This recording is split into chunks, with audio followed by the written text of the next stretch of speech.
pero para esto se requieren muchísimas expropiaciones, mucha ingeniería. Vamos a atender la información. Ante el gran problema de presas y los proyectos de reordenamiento del transporte público, los expertos recomiendan a corto plazo cambiar algunas paradas de buses, principalmente en las autopistas. Para el Laboratorio de Materiales y Modelos Estructurales de la UCR, se deben tomar medidas a corto plazo y a largo plazo, pero para esto se requiere de gran inversión de dinero. No a la carretera en Hacienda Vieja mientras se hace lo que el presidente anunció ayer, ¿verdad? Que es un fideicomiso que va a poner el INSS para hacer una intersección más grande ahí. Hay algunas otras obras pequeñas, por ejemplo, la General Cañas, correr un poco las paradas de autobuses del carril principal, ¿verdad? Para que no se hagan las presas que tenemos. Si uno quisiera mejorar muchas cosas, necesariamente hay que meter un carril más de lado a lado. Y eso implica hacer un montón de expropiaciones y para eso se necesita voluntad política, fuerza, decisión y gente muy comprometida, porque aquí las expropiaciones se han convertido en un tema infernal. Para los expertos es evidente que existe un gran rezago de infraestructura, pero también falta de educación vial, con conductores estacionados en línea amarilla, sin utilizar las direccionales o atravesados en media calle, obstaculizando la pasada de vehículos. Los usuarios tienen que dormir menos y moverse más rápido en la mañana, porque desgraciadamente es nuestra realidad.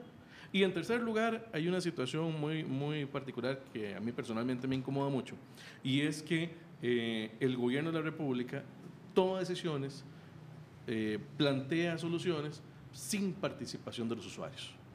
Y eso es un tema crucial, porque al final de cuentas están decidiendo por toda la gente que todos los días tiene que moverse en las calles y no hay una representación de usuarios. No importa que no sea Consumidores de Costa Rica, puede ser una asociación de desarrollo, de INADECO, no sé quién sea, pero tiene que participar el usuario en la decisión que le va a afectar al final.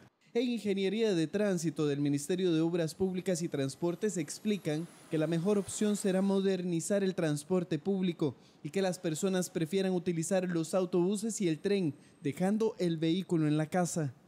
Muchos de los problemas nosotros los podríamos mitigar un poquito, por lo menos sin costo alguno, solamente tratando de respetar un poco la regulación, tratando de respetar las normas de tránsito, pero eso no quiere decir que nosotros debemos de seguir insistiendo en aquellas obras de inmediato, corto, mediano y largo plazo, porque solo así y con el conjunto de todas podemos llegar a mitigar este gran problema, que no es un problema de Costa Rica, es un problema de muchísimos países y que solamente el conjunto de muchas obras nosotros podemos tratar de mitigar este gran problema. Para la Cámara de Transportistas, el proyecto de intersectoriales aún no se aplica en su totalidad. Sigue faltando una ruta en el este de San José.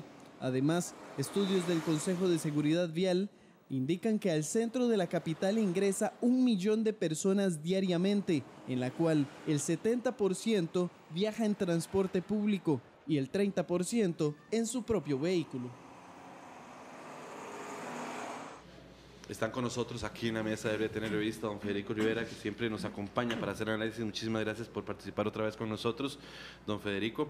Y está don Francisco Gamboa, director ejecutivo de la Cámara de Industrias, y don Mario Montero, vicepresidente ejecutivo de CASIA. Gracias por acompañarnos. Vean, don Guillermo Loría decía ayer aquí de la NAMI, en el debate tan interesante que se generó ayer en la mañana por acá, voluntad política hablaba, ¿verdad? Y yo quería empezar con ustedes dos para saber la posición del sector empresarial en fomentar en esa voluntad política. Esto es un problema que no solo nos afecta a nosotros como ciudadanos que vamos de la casa al trabajo, sino que afecta profundamente al país en tema de competitividad de negocios. Totalmente, y buenos días y muchas gracias por la invitación. Efectivamente, este problema que se ha venido acentuando con el paso del tiempo tiene implicaciones negativas, sobre todo en dos áreas, en lo que a las empresas respecta. En primer lugar, hay un tema de productividad. El tiempo tiene un costo.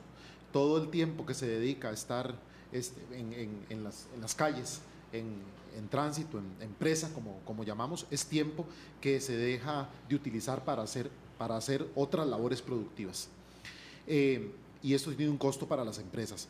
Pero por otro lado, el costo de que las personas inviertan o dediquen o desperdicien más bien 2 horas en la mañana o más y 2 horas en la tarde o más para trasladarse desde y hacia el trabajo, es algo que definitivamente le resta bienestar, le resta calidad de vida a los trabajadores de nuestras empresas. Y eso es algo que nos preocupa. O sea, el bienestar del capital humano que trabaja en nuestras empresas, sin duda alguna, es un tema que nos ocupa, y definitivamente este problema se ha ido tornando cada vez más pesado. Voluntad política, hablábamos, ¿verdad? El apoyo, el acompañamiento, no es un tema solo gubernamental, es un tema también de la sociedad incluidos, y las cámaras tienen un fuerte peso en esto. Así es, y es que ya no es solo voluntad política, ¿verdad? Porque el otro día hablábamos que tradicionalmente o históricamente el sector empresarial ha venido señalando este tema de infraestructura, ¿no? Es decir, cuando los empresarios hablan de la importancia de la infraestructura en carreteras, de puertos, aeropuertos, del sistema de transporte de trenes, etcétera, para mejorar la competitividad del país y su capacidad de crear empleos, hoy en día es un tema mucho más obvio y mucho más evidente, porque ya no es solamente el empresario que está viviendo su mala experiencia, sino ya que nosotros como ciudadanos que tenemos que trasladarnos todos los días de nuestra casa a nuestros centros de trabajo, estamos viviendo esa realidad, que es una realidad de varias décadas de falta de planificación de todo tipo, ¿verdad? Ya no es solamente la infraestructura productiva, por llamarlo de alguna forma, sino que es la infraestructura que afecta la cotidianidad de nosotros como ciudadanos. Y la falta de planificación de muchas décadas, la falta de visión de largo plazo, esa carencia de inversión en infraestructura, ya no solo la productiva, sino la que afecta el día a día de las personas, ¿verdad? Ya nos está reventando en la cara. Y ya no es solo un asunto porque voluntad política, todos los gobiernos dicen que sí, que qué barbaridad y que tenemos que entrarle a eso. Ya los diagnósticos están hechos, ya todo el mundo sabe lo que hay que hacer. Ahora lo que se necesita es un liderazgo muy bien definido, con planes de trabajo bien estructurados, rindiéndole cuentas al país sobre la ejecución de todo ese montón de cosas que se pueden hacer, que como dicen los expertos, hay cositas de corto plazo, inmediato, que no cuestan un 5, hay otras cosas que sí son más de mediano y largo plazo, pero lo que nosotros queremos ver ya son planes de trabajo ejecutándose. Don Federico, en Costa Rica tenemos una economía ya de por sí un poco deteriorada, ¿verdad? Y es un tema que no analizamos constantemente cuando hablamos de las presas que hemos venido pues sufriendo en los últimos meses principalmente, pero la economía, las personas, todos somos parte de esta economía, todos los que trabajamos, los que vamos a los lugares de trabajo, los productores, los que van en las exportaciones, somos parte. ¿Y cómo se ve reflejado eso en la economía costarricense, el tema de que no haya un rendimiento importante? Bueno, en primer lugar, buenos días y gracias por el espacio, y también a los colegas por su intervención. Bueno, lo que primero tenemos que entender es que este resultado, esto que nosotros tenemos hoy día, es una herencia, ¿verdad? Es una herencia que creo que tenemos que ir un poquito a la historia, nada más para hablar de unos puntos de inflexión, donde en algún momento se llegaron a un consenso y acuerdos, ¿verdad?, entre la Iglesia y el Estado para tratar de mejorar este país. En el 48 se llegó por lo menos a un acuerdo, ¿verdad?, aunque los consensos no estaban bien establecidos, pero sí habían acuerdos. La visión de Figueres Ferrer, por ejemplo, de crear el Paseo Colón, que tuvo muchas críticas en su historia, eso nos indica, ¿verdad?, que en algún momento pues teníamos gobernantes, tomando las palabras del colega, había un liderazgo, digamos, mejor establecido, ¿verdad?, o con visión de país. Pero ustedes ven que entramos después en un punto de inflexión, que es la crisis de Carazo. Después levantamos el país con cooperación norteamericana, AID, creando muchas instituciones, y lo que pasa es que creamos instituciones sin planificación a largo plazo, que eso es lo que hay que entender. La economía nuestra funciona con dos rubros muy fuertes, que es el consumo y el sector exportador. Ahí hay debilidad, todavía, digamos, tenemos bajos índices de competitividad, y eso, digamos, nos resta. En consumo, el tema, por ejemplo, de las presas, eso afecta enormemente no solo el consumo, sino la productividad en sí misma. Y lo que hay que entender es que todas las empresas, su principal logística es el tiempo. Y en comercio es así y a nivel de lo que se ve. Nosotros hablamos de los problemas, bueno, ¿cuáles son las soluciones a corto plazo? Usted puede recurrir a temas, por ejemplo, como teletrabajo. Algunas empresas lo han implementado, eso es una decisión muy gerencial, muy de las juntas directivas, porque bueno, hasta dónde esta política sí les va a funcionar o no les va a funcionar. La discusión es las horas, ¿verdad? Supuestamente en Costa Rica usted tiene que trabajar más para producir, y eso es una teoría falsa. ¿Falsa por qué? Porque los holandeses trabajan 26 horas. Los alemanes trabajan 35 horas. Entonces, el tema no es la cantidad de horas que usted trabaja, es con la calidad que usted está trabajando y, como lo acaba de mencionar don Francisco, el tema del estrés, ¿verdad? Incluso ya hoy día se habla de inteligencia emocional. O sea, ustedes han visto, bueno, en la calle tenemos índices incluso de violencia. Es una cuestión cultural de no ceder, ¿verdad?, de criticar, pero nadie soluciona. ¿Qué es lo que a dónde tenemos que ir? Y me parece que aparte de la voluntad política tenemos que ir a lo que es el consenso y la cooperación y los acuerdos entre el sector público-privado. O sea, usted no puede solucionar este problema diciéndole al presidente que lo tiene que solucionar porque ese es el responsable. No, todos somos responsables. La Cámara, todo tipo de Cámara, entiéndase que va de la laica, el ICAFE, la Cámara de Empresarios, los sindicatos, las universidades. Si usted no une al país en este problema, cada quien está exactamente en Alicia en el País de las Maravillas. Cualquier camino que usted escoja es correcto. Don Federico, quería intervenir. Yo les propongo un tema que la palabra puede ser compleja, pero al parecer lo que se necesita es como una revolución en el tema de inversión para infraestructura.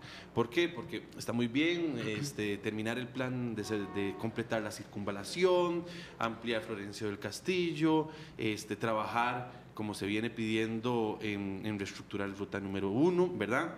Son cosas que están muy bien, pero lo que al parecer en el momento, dentro de 5 años, 5, 7 años, yo no sé, cuando esos procesos estén terminados, ya vamos a estar en otro punto de inflexión, ¿verdad? Entonces lo que se ocupa es una revolución estructural, lo que tiene que ser, de lo que se refiere a inversión en infraestructura.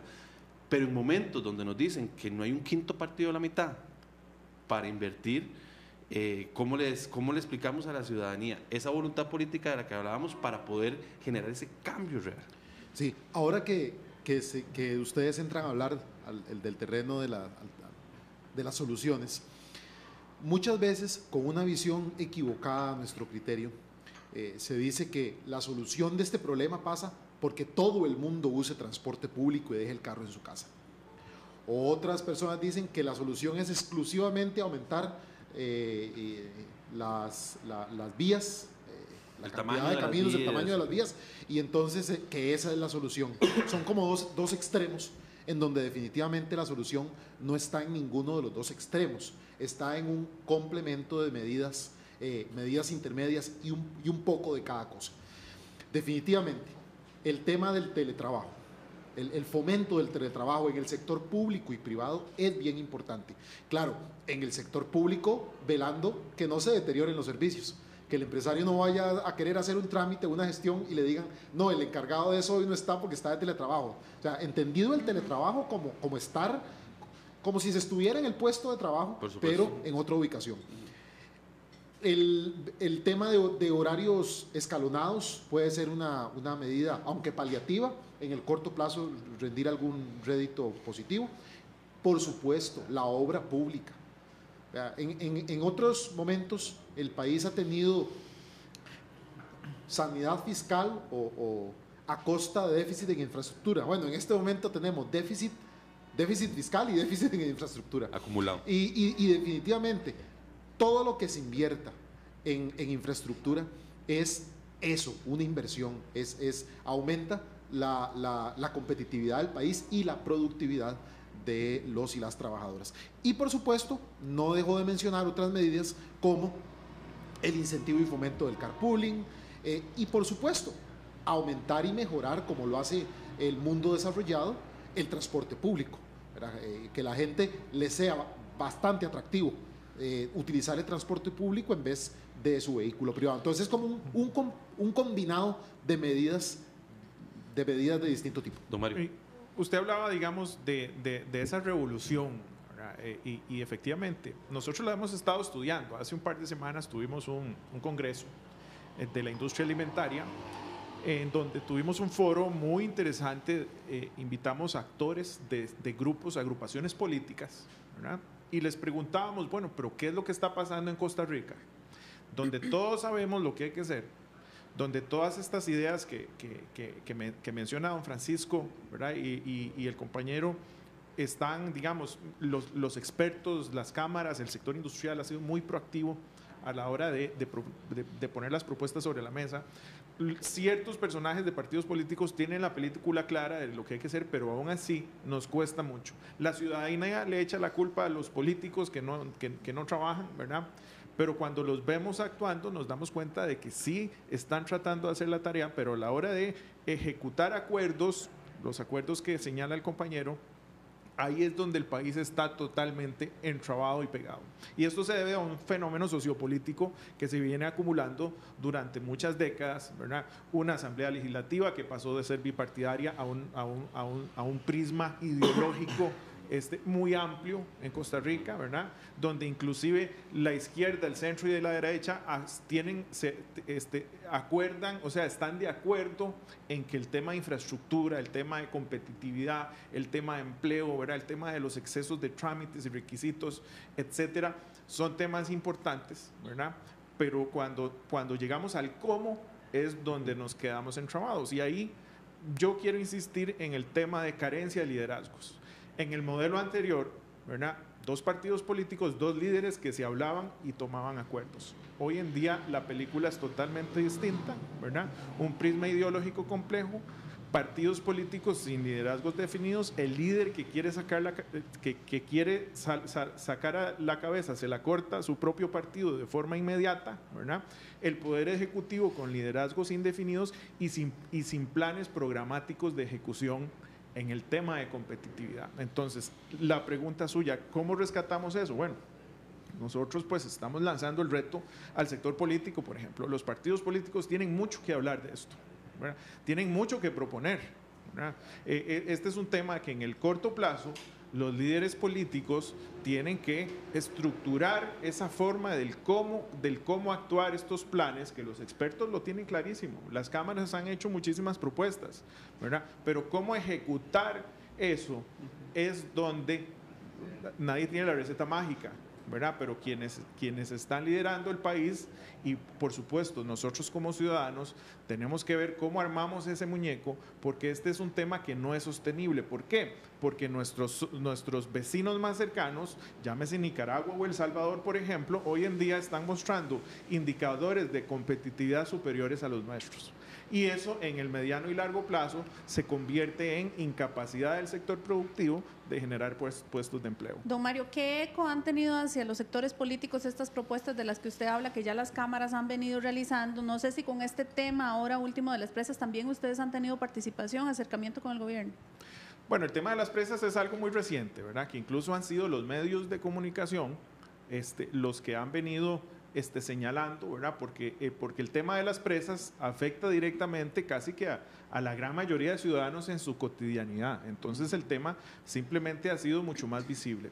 Pero a lo largo de los años el tema ha estado ahí sobre la mesa y realmente los diálogos con el Poder Ejecutivo siempre han estado sobre la mesa, ¿verdad? Pero como les digo, el tema complicado ha sido cuando, a pesar de la buena voluntad política, el gobierno de turno, porque este no es un problema del actual gobierno, no, cada gobierno ha querido hacer, ¿verdad? Y ha querido ejecutar. Pero el país está en un ambiente sociopolítico tan complicado que las decisiones, simplemente esa rueda dejó de rodar, ¿verdad? Y las decisiones se convirtieron en imposibles.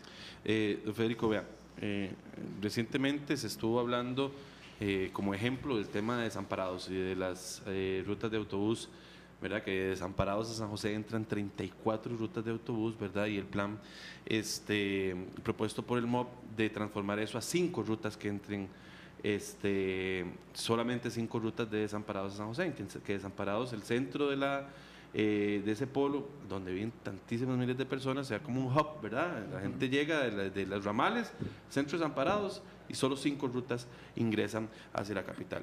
Y por parte de los empresarios transportistas, por supuesto, porque les afecta directamente, ha habido una gran negatividad al respecto, ¿verdad? Ya ayer salieron con la carta de que se van a perder muchos empleos, pero el asunto es que se ocupa, ¿verdad? Lo que yo decía ahora es que es un cambio estructural, o sea, no solo se trata de decir, sí, ampliemos las vías, expropiemos esta cuadra, ¿verdad? Sino que todos y todas tienen que estar en la misma sintonía, es algo bien complejo. Bueno, hay un aspecto importante, recordemos, y es importante recordar, si no recordamos el pasado no vamos a solucionar el futuro. El presente es lo que tenemos. Teníamos tranvía, ¿verdad? Estamos hablando que hoy día es un medio de transporte de primer mundo. Lo usamos 50 años, o sea, medio siglo usamos ese transporte y de un pronto a otro lo quitamos, bueno, porque el interés era vender petróleo y comercializar petróleo por medio del Estado. Bueno, hoy tenemos el resultado de eso. ¿Eso qué significa? Que hoy día pretendemos tener transporte de primer mundo cuando las locomotoras que están funcionando son de la década de los 80. Comprando vagones de segunda clase, por ejemplo, de España. No sé ahora el tipo de inversión que se va a realizar en eso. Pero vea usted lo que pasó en la Asamblea Legislativa, ¿verdad? Un proyecto para fondear, digamos, a Incofer, que a mi criterio es total y completamente insuficiente, ¿verdad? O sea, fue un debate político y un encoge y grupos que sí querían y grupos que no querían, aunque es fundamental para cambiar un poco, ¿verdad? Es una de las líneas fundamentales para cambiar el sistema vial. Bueno, yo voy a hablar aquí en este caso como economista en este sentido. El país está dividido en dos frentes económicos. Uno que apuesta a una teoría más keynesiana, que es la intervención más del Estado con fondos públicos, y está el otro grupo que es de una economía autorregulada. Estos economistas tienen nombres y apellidos dentro de nuestro gremio. Lógicamente, esta pugna se ve ahí adentro en la Asamblea Legislativa. ¿Por qué? Porque, bueno, hay un grupo que te dice el Estado tiene que ser más pequeño, el otro te dice tenemos que crecer porque si no invertimos en infraestructura, no vamos a crear política pública. Y esto es algo que en Costa Rica no se habla. Nosotros hablamos de políticas económicas, pero no se habla de política pública. ¿Y eso qué significa? Tenemos el problema, se habla de una decisión, supuestamente hay una formulación, una implementación y hay un rubro que no se aplica en Costa Rica. ¿Cuál es? Evaluación de la política pública. ¿Y eso qué significa? Que, por ejemplo, en las instituciones, para poderla cerrar, no es cerrar una institución, usted tiene que evaluar los programas y cerrar programas, pero no cerrar instituciones. Y el tema, por ejemplo, ustedes lo ven, ¿dónde tenemos el problema? En infraestructura, o sea, hay un rol del MOP, o sea, es un actor que no está cumpliendo y no lo está ejecutando. Desde mi punto de vista, ahí tiene que siempre estar un ingeniero. La aventura de poner un abogado, eso no es lógico desde el punto de vista económico. Y el otro es la salud. Entonces, no estamos abordando los dos principales, que es salud y tener lo básico, que es el transporte público. Y ahí no se está abarcando. El Mideplan ha hecho algunas evaluaciones, pero más que todo en programas en la parte de educación, ¿verdad? Que es el programa Avancemos y otros que tienen dentro de su agenda. Pero en Costa Rica, y vuelvo a repetirlo, nosotros no hablamos de política pública. ¿Cómo solucionó Suecia su problema de empleo? Simplemente invirtió en obra pública, o sea, mejoró su infraestructura y con eso generó empleo. ¿Y cómo es Suecia hoy? Está en el primer mundo. Deforestó todo su país. Formuló leyes rigurosas donde hoy día no se puede cortar un árbol después de 80 años. O sea, si usted tiene leyes laxas, ¿verdad? Es fácil atacarla con otra ley, pero si las leyes son, digamos, rigurosas, hay que aplicar. Si usted está evadiendo impuestos aquí, no hay problema. Si usted evade impuestos en Estados Unidos, ¿dónde estás? En la cárcel. Entonces, ahí nos indica que no es riguroso. Lo que pasa es que, claro, si usted quiere obra pública, si usted quiere mejorar el transporte público, usted tiene que tener dinero y para eso se necesita un nuevo plan fiscal. O sea, no tenemos el IVA y se necesitan recursos. El sector privado puede tener voluntad y puede unirse al sector público-privado, pero eso se hace con dinero. Si no se puede hacer eso, el país está obligado a endeudarse externamente. O sea, si hay solución económica. Nos quedan un par de minutitos, don Francisco. Sí, para cerrar, yo quisiera rescatar algo que dijo Mario y algo que dijo don Federico. Yo creo que Mario dio en el clavo en el tema de la imposibilidad o ausencia de capacidad que hemos venido teniendo en el país para llegar a acuerdos y ejecutar políticas. O sea, esperemos que el problema de las presas no dure lo mismo en solucionarse que lo que hemos durado solucionando el problema de la platina, que lo que hemos durado solucionando el problema de las presas en la caja costarricense del Seguro Social, las filas y las listas de espera, o lo que duramos en su momento, cuántos gobiernos pasaron hasta que se hizo finalmente la vía Caldera. En fin, eso es creo que muy importante. Y lo otro, rescato de don Federico lo que dijo, en momentos en donde el desempleo nos aqueja, con alrededor de un 9,5%, el tema de la obra pública, construida en alianza público-privada, claro, pero obra pública al fin y al cabo, puede ser un excelente vehículo para paliar ese desempleo. Volviendo al tema, don Francisco, de los horarios escalonados, ¿estaría el sector privado, el industrial, que es el que precisamente usted representa, también implementando un horario escalonado para los empleados? Bueno, ahí es más complicado, ciertamente, porque eso depende de una decisión. El horario escalonado en el sector público depende de una decisión, o sea, se decide para todo el sector público. Pero en el sector privado, efectivamente, lo que uno puede hacer son instancias.